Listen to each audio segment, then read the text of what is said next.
जरूर, मैं इसे और सरल भाषा में समझाता हूँ। पहला श्लोक 3:11 प्रार्थनार्चना मात्रैव ब्रह्ममूलम्।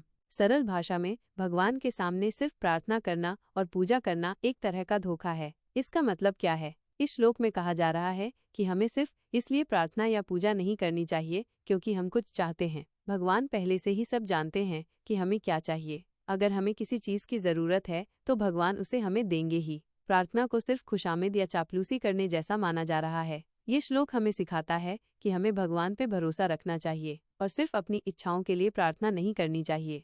दूसरा श्लोक 3:12 भक्तिर्भगवद् भावना न स्तुतिर्नार्चना।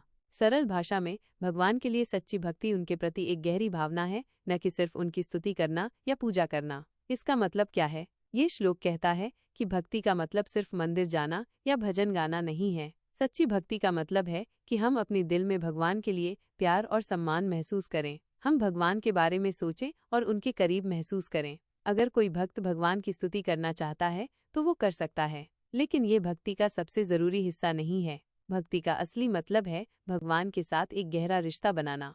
दोनों श्लोकों का संबंध। दोनों श्लोक हमें सिखाते हैं कि भगवान के साथ हमारा रिश्ता सिर्फ बाहरी चीजों पर निर्भर नहीं होना चाहिए।